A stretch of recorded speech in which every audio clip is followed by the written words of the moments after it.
Salam sejahtera, terima kasih karena bersama dengan saya di Nazilin Unity Channel. Hari ini kita digemparkan dengan pengumuman luar biasa daripada Datuk Seri Anwar Ibrahim, Perdana Menteri Malaysia. Menangkan kita tidak terkejut. Kalau sebelum ini ramai yang menyangka, ramai juga yang mengatakan Anwar Ibrahim ini kononnya kedekut dan sebagainya. Rupa-rupanya Anwar Ibrahim beliaulah yang paling banyak memperjuangkan Melayu, Islam dan juga Bumi Putra. Hari ini Anwar Ibrahim sekali lagi membuktikan beliau ialah Perdana Menteri yang terbaik, Perdana Menteri yang mempertahankan dan memperjuangkan hak Melayu, Islam dan Bumi Putra. Anwar Ibrahim telah mengumumkan satu peruntukan baru, iaitu RM1 bilion untuk dana usahawan Bumi Putra baharu. Saudara-saudara sekalian, RM1 bilion ini adalah membantu Bumi Putra baharu, usahawan Bumi Putra yang baharu. Jauh sekali untuk digunakan bagi tujuan kepentingan sendiri. Kalau sebelum ini banyak program-program yang digunakan kononnya untuk membantu Bumi Putra, rupa-rupanya lain pula yang jadi. Projek diserahkan kepada orang-orang bukan Bumi Putra. Anda tahu apa nama projek tersebut, apa nama pendakwaan tersebut di mahkamah yang baru-baru ini telah pun dibatalkan pembebasannya oleh Mahkamah Rayuan. Anwar Ibrahim pula membantu Bumi Putra baharu dengan nilai 1 bilion.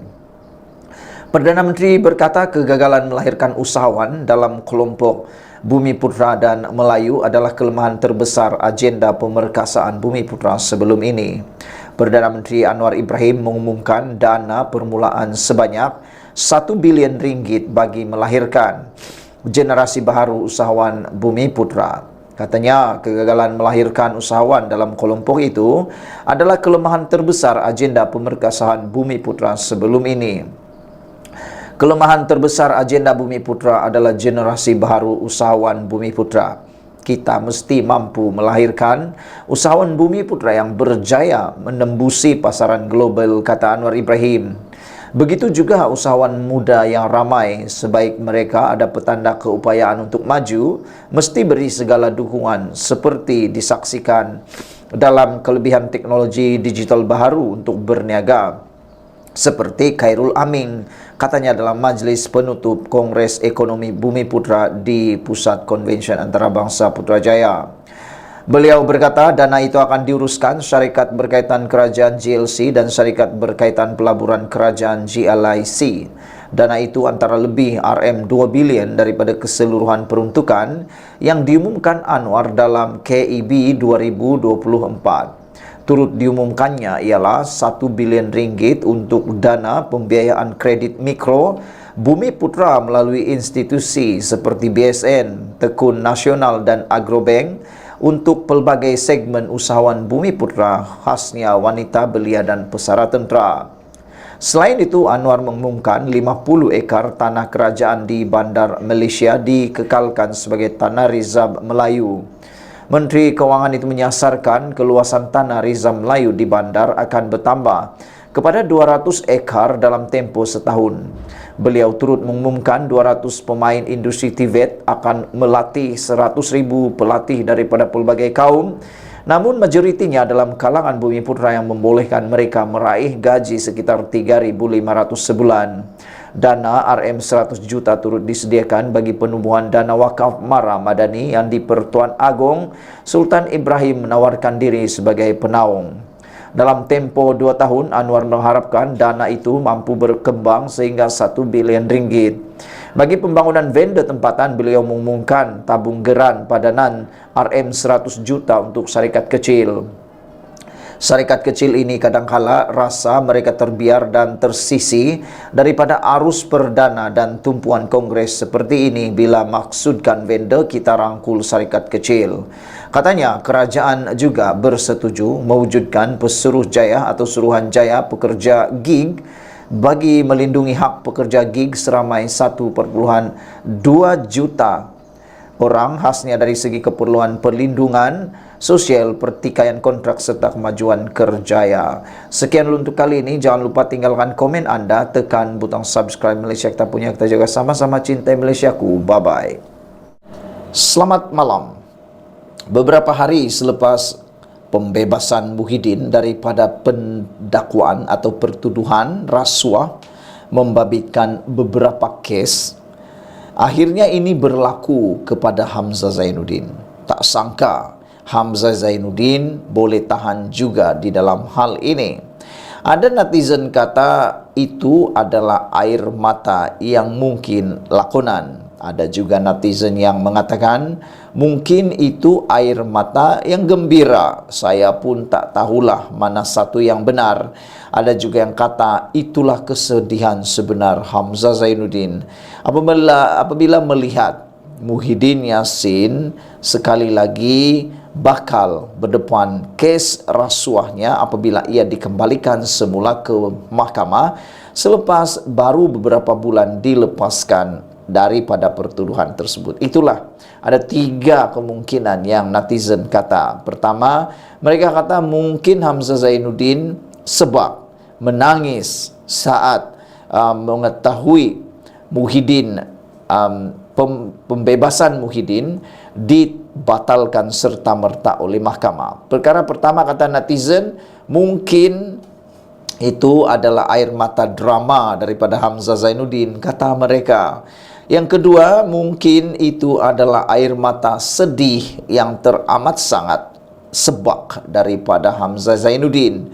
Yang ketiga, ada juga netizen yang cuba-cuba mengaitkan tindakan Hamzah sebab menangis terhadap pendakwaan Muhyiddin itu kerana menangis gembira. Kerana ada netizen kata apabila Muhyiddin kena dakwa sekali lagi, maka adalah harapan Hamzah Zainuddin untuk menjadi presiden Parti Bersatu, kata mereka.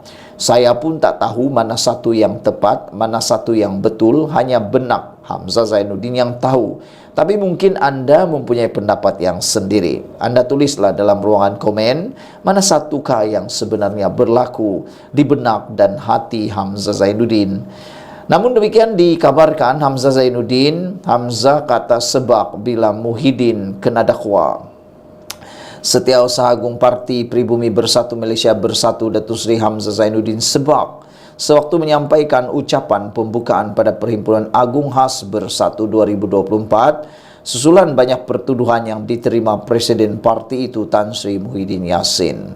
Hamzah yang juga ahli Parlimen Larut berkata, beliau bersama perwakilan akan sentiasa bersama membantu Muhyiddin memperjuangkan nasib bangsa, agama dan negara.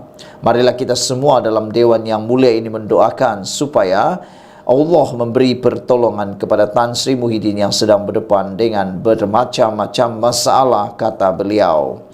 Ada netizen yang kata ialah berdoa jugalah supaya masalah anak menantu Muhyiddin ini yang melarikan diri ke luar negara segera juga dibuka hatinya untuk pulang ke Malaysia semula, kata mereka.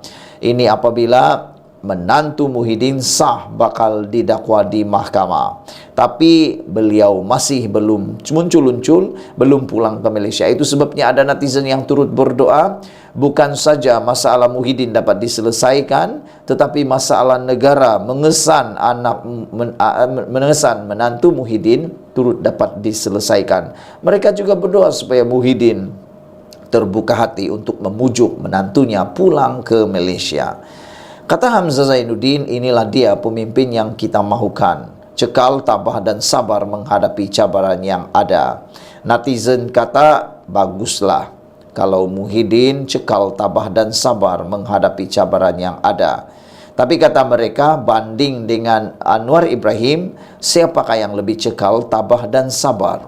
Anda tentu mempunyai jawapannya. Percayalah, kata Hamzah Zainuddin, bukan hanya bersatu tetapi seluruh rakyat akan sentiasa bersama kita memperjuangkan nasib yang akan ditentukan oleh parti kita, katanya. Sebelum ini media melaporkan usul utama yang akan dibawa pada Perhimpunan Agung Khas tersebut membabitkan pindahan perlembagaan parti.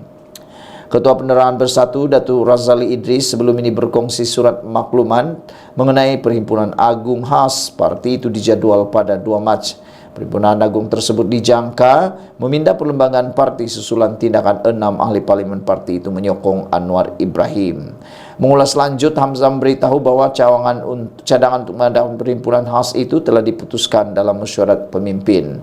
Sekian dulu untuk kali ini, jangan lupa tinggalkan komen Anda. Bye-bye. Salam sejahtera, terima kasih karena bersama dengan saya di Nazilin Unity Channel. Hari ini sepakat ahli-ahli parlimen bersatu yang telah pun menyokong Anwar Ibrahim Sangga Muhyiddin. Mereka kata tak akan kosong kerusi kecuali mahkamah yang putuskan. Ini Anda share kepada semua orang, khususnya kepada para penyokong Perikatan Nasional Walaun, bahkan kepada semua rakyat Malaysia, bahwa 6 ahli parlimen ini belum habis cerita. Mereka tidak boleh dipecat oleh sesiapa sesenang hati, termasuklah Speaker Dewan Rakyat. Speaker Dewan Rakyat Johari Abdul belum tentu akan memecat mereka. Mungkin silap sedikit, dia akan membuat keputusan menyerahkan kepada mahkamah.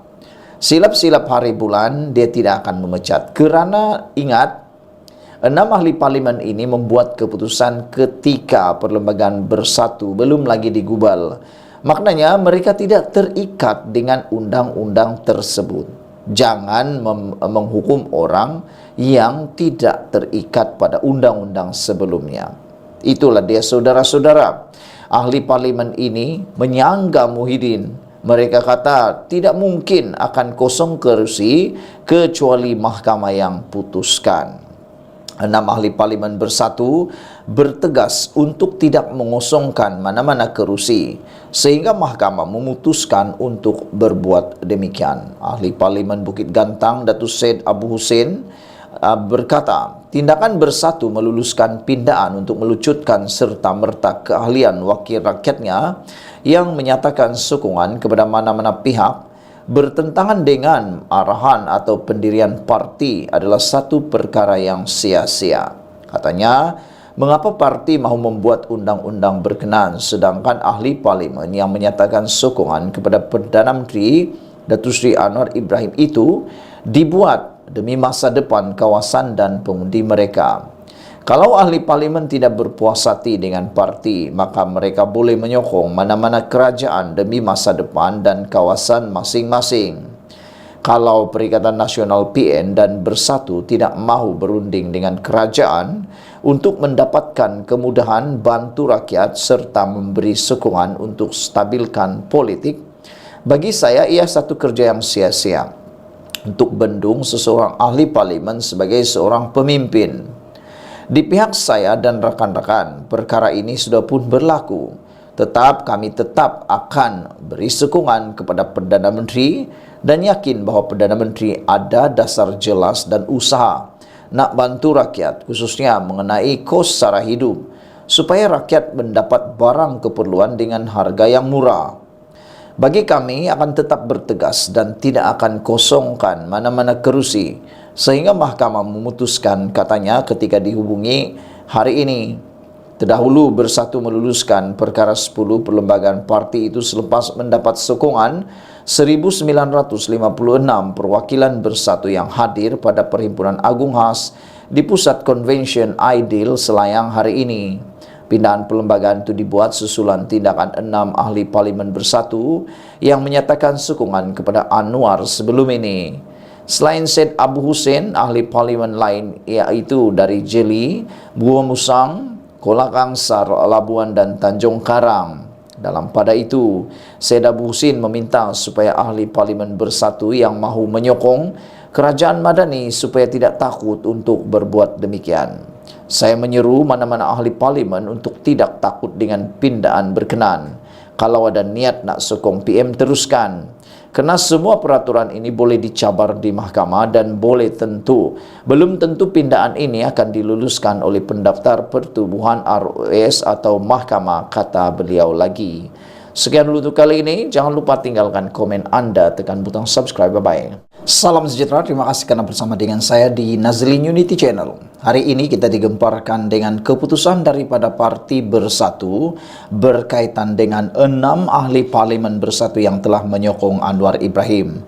Disangkakan bahawa 6 orang ahli parlimen itu tidak akan berganjak. Namun demikian, apa yang berlaku adalah pilihan raya semula buat semula kawasan MP Bersatu yang belot. Itu kata Muhyiddin Yassin. Namun ramai netizen yang mengatakan bahwa kenapa dahulu waktu ahli-ahli parlimen PKR membelot mengkhianati parti PKR, mereka pula tak disokong oleh Muhyiddin untuk meletak jawatan, untuk mengosongkan kerusi parlimen ketika mereka menjadi pengkhianat kepada parti PKR dan Pakatan Harapan. Meskipun pada waktu itu belum ada akta anti lompat parti, namun dari segi moralnya, ia sama sahaja seperti yang berlaku pada 6 ahli parlimen bersatu yang menyokong Anwar Ibrahim. Netizen dan beberapa penganalisis politik mengatakan ianya sebenarnya perbuatan atau salah laku yang setara.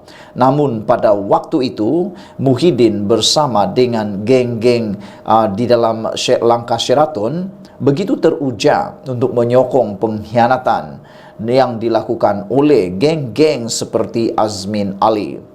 Pada waktu itu mereka gembira, mereka tidak pula merasa bersalah, mereka tidak pula merasa bahwa perbuatan itu adalah perbuatan yang tidak disukai oleh para pengundi di kawasan yang dicuri ahli parlimennya oleh langkah Sheraton. Tetapi pada kali ini mereka pula yang kena. Parti Bersatu kena pada muka sendiri, hidung sendiri apabila ahli parlimen Bersatu menyokong Anwar Ibrahim, tetapi tidak keluar daripada Parti Bersatu. Jauh lebih baik berbanding perbuatan geng-geng langkah Sheraton yang bukan sahaja meninggalkan sokongan terhadap Anwar Ibrahim pada waktu itu, tetapi juga telah secara langsung masuk Parti Bersatu seperti Azmin Ali. Bukankah itu jauh lebih teruk? Tapi ialah kan, apabila ia berkepentingan untuk mereka sendiri, mereka akan kata itu adalah hak dan kepentingan mereka sendiri. Tapi apabila 6 ahli parlimen bersatu menyokong Anwar Ibrahim, di manakah diletakkan hak mereka untuk menentukan nasib para pengundi di parlimen tersebut, yang mana akibat daripada kegagalan Perikatan Nasional berunding dengan kerajaan untuk mendapatkan peruntukan di kawasan parlimen tersebut, maka para pengundi rakyat di kawasan parlimen tersebutlah yang terabai untuk mendapatkan peruntukan di kawasan tersebut. Hari ini Bersatu berusaha mengosongkan 6 kerusi parlimen yang dipegang anggota parti itu yang baru-baru ini mengumumkan sokongan mereka kepada Perdana Menteri Anwar Ibrahim. Presiden Bersatu Muhyiddin Yassin berkata pihaknya bercadang untuk menyerahkan notis mengenai perkara berkenan kepada Speaker Dewan Rakyat selepas parti itu meminda perlembagaan berhubung keahlian. Namun demikian harus diingat, pindaan tersebut bukan boleh digunakan secara serta-merta. Ianya perlu kelulusan daripada ROS. Maka adakah ia akan mengambil masa yang singkat? Kita pun tak pasti. Dan ianya perlu proses. Kerana beberapa ahli parlimen daripada Parti Bersatu yang menyokong Anwar Ibrahim sebenarnya bersedia mengosongkan kerusi tetapi enggan meninggalkannya secara senang-senang. Mereka kata mereka tunggu mahkamah yang akan menentukan makna kata. Proses itu pasti akan mengambil masa yang sangat panjang, boleh mengambil masa sehingga 1 hingga 2 tahun kerana prosesnya amat panjang sehingga ke Mahkamah Persekutuan. Muhyiddin yang juga pengurusi Perikatan Nasional melancarkan mesyuarat agung luar biasa Bersatu hari ini yang diadakan khas untuk memperkenalkan pindaan bertujuan mencegah wakil rakyatnya berpaling tadah pada masa hadapan. Muhyiddin menyelar 6 ahli parlimen Bersatu itu menggelarkan mereka sebagai pengkhianat parti. Katanya Bersatu mahukan pilihan raya kecil di 6 kerusi itu, iaitu Parlimen Tanjung Karang, Bukit Gantang, Gola Kangsar, Gua Musang Jeli dan Labuan. Hari ini pindah supaya terhenti keahlian mereka, iaitu terwujud serta-merta dan kerusi mereka dikosongkan. Setuju soal Muhyiddin, bila dikosongkan PRK diadakan semula. Jadi kita pulangkan semula mandat kepada rakyat di 6 kawasan parlimen, kata beliau kepada perwakilan. Muhyiddin berkata dia berharap Speaker Dewan Rakyat Johari Abdul tidak akan berdolak-dalik apabila Bersatu menyerahkan notis pengosongan kerusi ahli parlimen parti itu. Saya menjangkakan tindakan ini akan mengambil langkah yang sangat panjang. Saya menjangkakan Speaker Dewan Rakyat Johari Abdul tidak akan serta-merta memecat 6 ahli parlimen itu untuk mengosongkan, mengarahkan 6 ahli parlimen itu untuk mengosongkan kerusi mereka, kerana harus diingat 6 ahli parlimen ini membuat keputusan ketika perlembagaan Parti Bersatu belum lagi dipindah. Makna kata mereka tidak terikat dengan undang-undang tersebut. Dan ingat, apapun yang berlaku, mereka masih mempunyai jalan untuk menuntut hak, yaitu melalui mahkamah. Mahkamah pula melalui proses yang sangat panjang. Harus diingat, ia harus bermula daripada rendah sehinggalah ke peringkat persekutuan. Kalau Anda masih ingat kes Najib Tun Razak, ia mengambil masa yang sangat panjang. Baru perbicaraan di peringkat rendah pun sudah mengambil masa berbulan-bulan, bahkan ada yang sehingga mengambil bertahun-tahun. Selepas itu pergi pula ke Mahkamah Rayuan. Sama ada 6 ahli parlimen ini kalah atau menang, pasti akan ada yang membawa ke Mahkamah Rayuan. Kalau 6 ahli parlimen ini kalah, mereka akan merayu ke Mahkamah Perayuan. Tapi kalau 6 ahli parlimen ini menang, pasti Parti Bersatu pula yang akan membuat rayuan di Mahkamah Rayuan. Di Mahkamah Rayuan pula pasti akan mengambil masa lagi untuk dibicarakan sama ada rayuan ditolak atau diterima oleh mana-mana pihak yang membuat rayuan, sama ada Parti Bersatu atau 6 ahli parlimen tersebut. Selain itu, seterusnya selepas rayuan di Mahkamah Rayuan, sesiapa juga yang kalah pasti akan membuat lagi rayuan ke Mahkamah Persekutuan. Di Mahkamah Persekutuan, ianya juga akan mengambil masa yang panjang, mengambil masa beberapa waktu. Dan di sana nanti barulah penentuan yang terakhir, sama ada mereka akan terlucut secara otomatik daripada jawatan parlimen ataupun tidak. Maka dengan itu harus diingat, perlu juga ditunggu keputusan daripada ROS untuk meluluskan pindaan tersebut. Dan kalau semua itu telah pun selesai, barulah pilihan raya muktamad dibuat. Dan di situ juga belum tentu sebenarnya Parti Bersatu boleh menang. Ingat, keadaan PRK dengan PRU bukanlah sama. Ia sangat berbeza. Jadi, belum tentu Parti Bersatu menang. Silap-silap hari bulan, mereka akan menyesal mengosongkan kerusi tersebut kerana mungkin 6 ahli parlimen itu menang di tiket parti yang lain pula. Kita jumpa lagi. Bye-bye.